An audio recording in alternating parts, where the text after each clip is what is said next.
हम बाल्यावस्था एवं उसके विकास विषय से संज्ञान का अर्थ नामक प्रकरण पर जानेंगे यानी चर्चा करेंगे।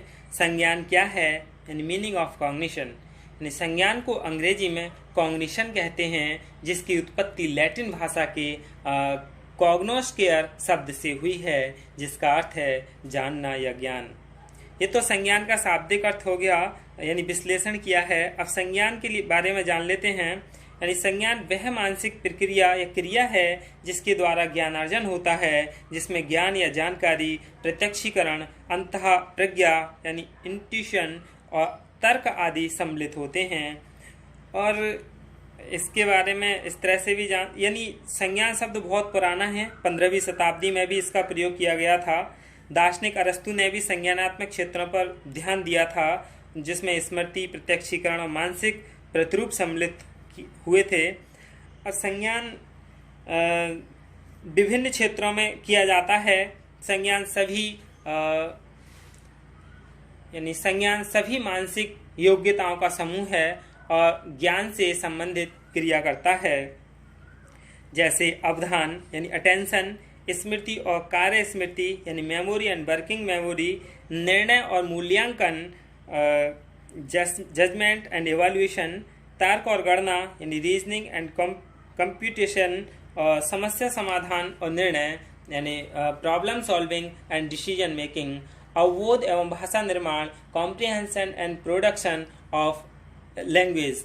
ये सभी क्या हैं? संज्ञान इन क्षेत्रों में लिया जाता है। संज्ञान विविध प्रकार के होते हैं, जैसे चेतन और अचेतन या मूर्त और अमूर्त। ये क्या है? सब संज्ञान हैं। संज्ञानात्मक प्रक्रिया में अस्तित्ववान ज्ञान के आधार पर नए ज्ञान को उत्पन्न करने का प्रयास किया जाता है। यानी इसमें नए ज्ञान को उत्पन्न करने का प्रयास किया जाता है। जिसके अंदर जितना अनुभव होगा या जितनी उसकी आयु होगी, उसी के आधार पर वह संज्ञान लेगा। जैसे आपने कभी सुना भी होगा कि जब किसी अधिकारी से पूछा जाता है कि वहाँ घटना कैसी हुई, आपके संज्ञान में है, तब वह कहता है हाँ, वह घटना मेरे संज्ञान में है। संज्ञान में मतलब जैसा उसके अंदर अनुभव और बुद्धि होगी, उसी के आधार पर उसने उसका संज्ञान लिया। यानी संज्ञान प्रत्यक्ष और अप्रत्यक्ष यानी मूर्त और अमूर्त दोनों तरीके से लिया जाता है। जब वहाँ कोई वस्तु नहीं होती है तो वहाँ के बारे में अनुमान लगा करके उसके बारे में संज्ञान लेता है। तो वह यही क्या है? संज्ञान है। ऑक्सफोर्ड डिक्शनरी के अनुसार भी परिभाषा दी है संज्ञान की: विचार, अनुभव और इंद्रियों के माध्यम से ज्ञान अर्जित करने और अवबोध की मानसिक क्रिया या प्रक्रियाएं ही संज्ञान है। यानी इन्होंने भी यही बताया है।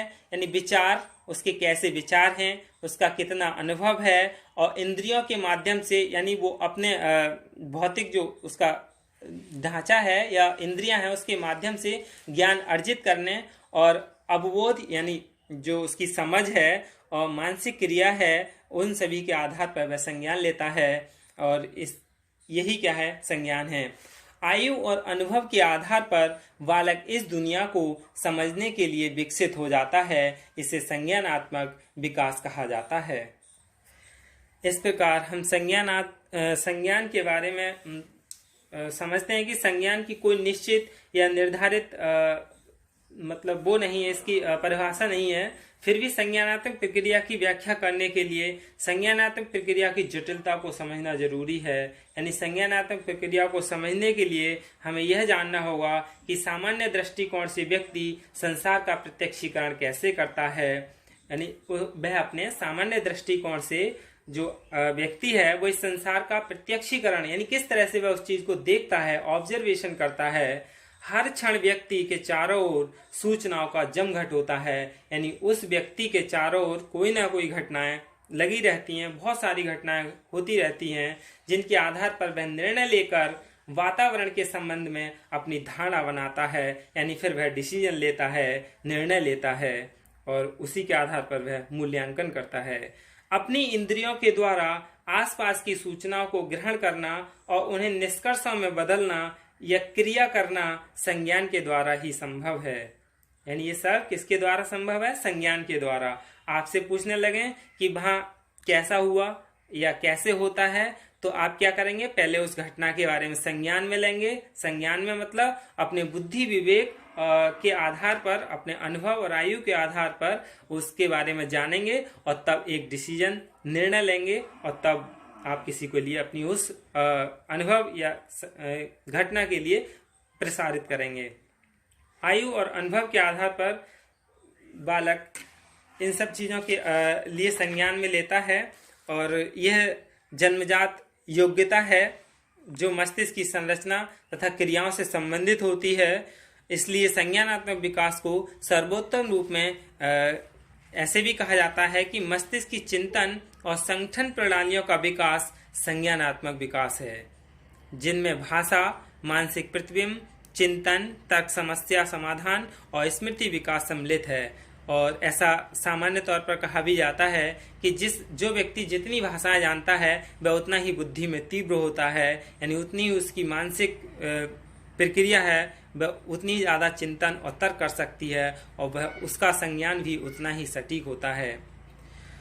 बाह्य पर्यावरण में उपस्थित विभिन्न उद्दीपकों के स्वरूपों का ज्ञानात्मक बोध कराने वाली संपूर्ण मानसिक प्रक्रिया या प्रक्रियाओं को ही संज्ञान कहते हैं। संज्ञान के अंतर्गत क्या क्या चीज़ आती हैं?